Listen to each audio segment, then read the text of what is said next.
Sud Radio Berkov dans tous ses états. Le fait du jour. Puisque c'est un gain à 3 milliards qui a été promis à Emmanuel Macron. Un gain de 3 milliards de matériel militaire pour l'Ukraine. C'était suite à sa rencontre avec le président Zelensky vendredi dernier. Et on va parler de l'état de l'économie russe et de l'état de l'économie française. Est-ce qu'on a les moyens d'aider l'Ukraine à ce point? Nous sommes en compagnie de Jacques Sapir, économiste spécialiste de la Russie et des questions monétaires à l'EHESS, l'école des hautes études en sciences sociales. Jacques Sapir, bonjour. Bonjour. Bienvenue sur Sud Radio. On nous promet en même temps 3 milliards d'aides à l'Ukraine en aide militaire et 10 milliards d'économies 2 jours après. Est-ce que c'est la quadrature du cercle pour arriver à cumuler les deux ? Alors, il n'y a pas réellement de lien de cause à effet. Par contre, il y a une véritable incohérence, parce que dans ces économies, on veut aussi faire des économies sur le budget de la défense.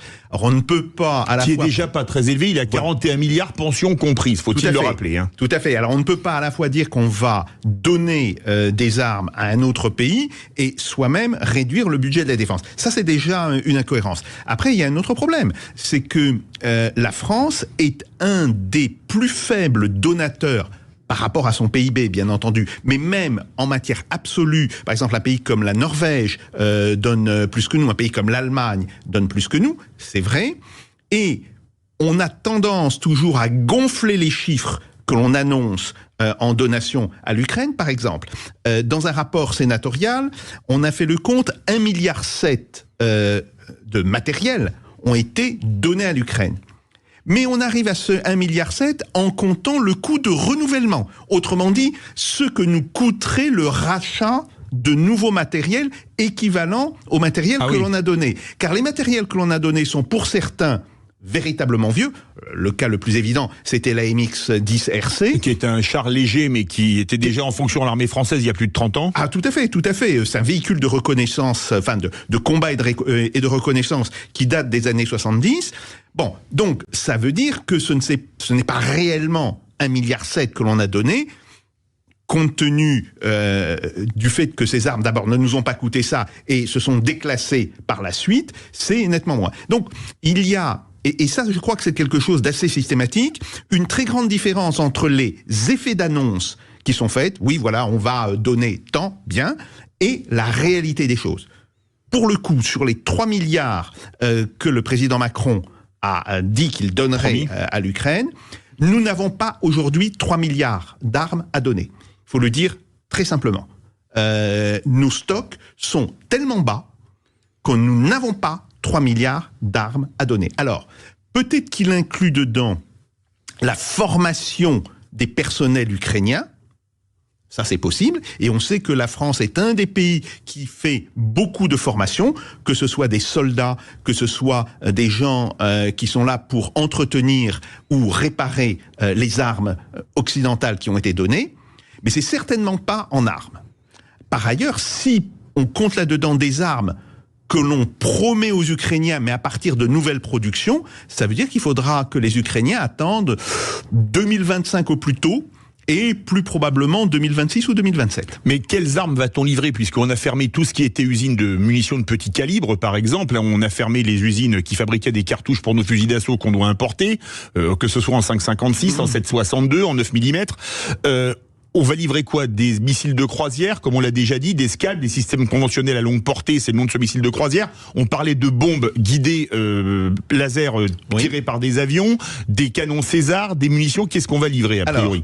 On peut livrer encore quelques Scalp. Je dis bien quelques Scalp parce qu'on est vraiment... Alors j'explique, c'est un missile de croisière qui frappe 300 à 500 km de sa zone de tir. Tout à fait, mais on est à l'extrême limite de nos stocks. Donc je ne pense pas qu'on puisse en livrer plus de 10 ou 15. Même chose, les bombes guidées par laser, oui, on en a à peu près une 50aine qui sont livrables, mais pas au-delà. Après, nous n'avons plus de canons César à livrer, à donner, plus précisément. Il faudra attendre que les 74 canons César qui ont été commandés dans le budget militaire soient produits. Et là, c'est des délais de production de 2 ans et demi à 3 ans et demi. Et quant aux munitions, alors, vous avez raison sur les munitions de petit calibre. Nous pouvons donner des obus de 155 mm ou des obus de mortier de 120 mm. Oui. Mais pour les obus de 155 mm, nous avons actuellement un projet qui va faire passer la production annuelle, je dis bien de la production annuelle, de 30 000 obus à 60 000 obus. L'usine ne sera en réalité opérationnelle que début, voire mi-2025, et 60 000 obus. Admettons qu'on en donne la moitié, ça représente à peu près 4 jours de tir des Russes en Ukraine. C'est ridicule. Pendant la bataille de Verdun, les usines françaises sortaient 200 000 obus par jour. Tout à fait. Donc 60 000 obus par an, c'est vraiment une portion congrue, on peut dire ça comme ça. Tout à fait. Est-ce que c'est suffisant pour que l'Ukraine gagne la guerre face à la Russie ? La question n'est plus de savoir si l'Ukraine peut gagner la guerre, cette question a été tranchée. La question est de savoir comment l'Ukraine peut-elle résister et ne pas trop céder de terrain dans l'année qui vient. C'est ça la question réelle. Or, là-dessus, il faudrait que les pays occidentaux, dans leur ensemble, États-Unis, Allemagne, redonnent à l'Ukraine tout ce qui a été donné à l'Ukraine depuis le début de 2022. Depuis 4 ans, 2 ans. Depuis 2 ans. Par exemple, prenons sur la question des chars. Sur les chars Léopard 2 qui ont été fournis à l'Ukraine, les chars allemands, alors ils n'ont pas été fournis que par les Allemands, puisque ce char est équipé de fabrication allemande, c'est ça. De fabrication allemande. Bien, aujourd'hui, 20% des chars ont été détruits au combat, mais 60% sont inutilisables et sont donc en attente de réparation. Il ne reste que 20% des chars qui ont été donnés. Donc, globalement, l'OTAN n'a pas les moyens de fournir des armes en quantité équivalente à ce qui a été donné depuis 2022 à l'Ukraine. Et ça, c'est quelque chose, c'est une situation qui ne changera pas avant fin 2025, début 2026. Au mieux, mi-2026, début 2027, plus probablement. Alors, parlons du Fonds monétaire international qui vient de fortement réviser à la hausse ses prévisions économiques pour la Russie. On est passé de 1,1 à 2,6% de croissance. L'économie russe, on devait la mettre à genoux, dixit Bruno Le Maire. Elle n'a pas l'air d'être franchement à genoux. Non, tout à fait. Et d'ailleurs, il faut dire Est-ce que les sanctions occidentales sont inefficaces ? Alors, elles n'ont pas été inefficaces sur le moment. C'est vrai, si vous voulez, quand vous regardez que ce soit les statistiques du Fonds monétaire international ou les statistiques russes, vous voyez bien un recul du PIB russe en 2022. D'ailleurs, ce recul avait été très surestimé et aujourd'hui, il a été réduit à moins 1,2% par le FMI et par Rostat, qui est l'INSEE européenne. Donc, l'INSEE russe. Bon. Par ailleurs, le chiffre pour 2023 est encore sous révision, mais va probablement monter. Le FMI le donne à 3%. Il sera au moins de 3,6% et Rostat annonce une probable révision qui aura lieu cet été ou cet automne, plutôt autour de 4%. Donc oui, l'économie russe va bien. Elle va bien pour plusieurs raisons. Elle va bien d'abord parce que tout simplement la production militaire gonfle le montant global de la production. Ça représente à peu près 40% de la croissance. Mais elle va bien aussi parce qu'il y a une forte croissance de la consommation des ménages. Et enfin, parce qu'il y a tout un mécanisme de substitution aux importations qui aujourd'hui se développe très fortement et qui représente encore probablement entre 20 ou 25% de la croissance. Donc, si vous voulez, on a une croissance qui est une croissance multifacteur et qui est solide. Et il y a aussi l'exportation, puisque est-ce qu'il y a aujourd'hui un axe Moscou-Pékin-New Delhi dans la géopolitique et la géoéconomie mondiale, parce qu'on voit par exemple que les exportations d'hydrocarbures russes n'ont pratiquement pas baissé, et c'est un des principaux points d'exportation de la Russie. Oui, tout à fait. Alors, la Russie a multiplié par 5 ses ventes de pétrole à l'Inde. Je dis bien multiplié par 5. Elle les a aussi fortement augmentées par rapport à la Chine. Vous avez des exportations de gaz, mais qui sont de nature un petit peu différente, puisque la Russie utilise de moins en moins les gazoducs, ceux qui restent, ceux qui n'ont pas été détruits par une main si obscure que même la justice suédoise ne veut pas en parler, mais elle vend du gaz liquéfié, donc du GNL. Bon. Et on sait qu'aujourd'hui, l'Europe continue de s'approvisionner très largement en GNL d'origine russe. Donc, oui, les exportations russes ont un petit peu baissé en volume, se maintiennent tout simplement parce que les cours sont remontés. on était, par exemple, pour le pétrole, on était en juin 2023 tombé à $60 le baril. Oui. Et on est aujourd'hui entre 80 et 82 $ le baril. Ça veut dire, grosso modo, un accroissement du tiers. C'est ça. Donc voilà, donc ça va continuer à rentrer. Et on voit très bien que les entreprises exportatrices russes, elles, se portent bien. On écoute Stéphane Séjourné, le ministre des Affaires étrangères. Bon, la Russie va mal, elle veut nous persuader du contraire, elle veut nous décourager en affirmant que le temps joue pour elle. C'est faux, ces élites fuient, ces investissements s'effondrent et nos économies européennes sont beaucoup plus puissantes. Comme disait un animateur de télé célèbre, est-ce de l'info, est-ce de l'intox? Alors il y a 3 mensonges dans ce qu'a dit monsieur Stéphane Séjourné. Premier mensonge, c'est pas les Russes qui disent que leur économie va bien, ce sont les institutions internationales. Et si les institutions internationales le disent, c'est parce qu'elles ont les moyens de le vérifier. Donc ça, premier mensonge. Deuxième mensonge, sur l'investissement. Monsieur Stéphane Séjourné affirme que l'investissement russe s'est effondré. Au contraire, il est en croissance. Il est en croissance absolue. Alors, il a eu une croissance d'environ 4% en 2022, d'environ 8,5%. 8,5%, c'est énorme. En 2023.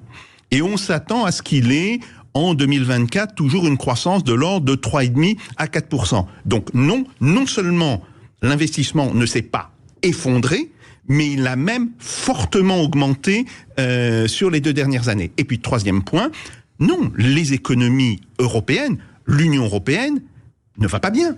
Nous sommes la zone de plus faible croissance pour 2024 et 2025 à partir des estimations qui sont faites par le Fonds monétaire international.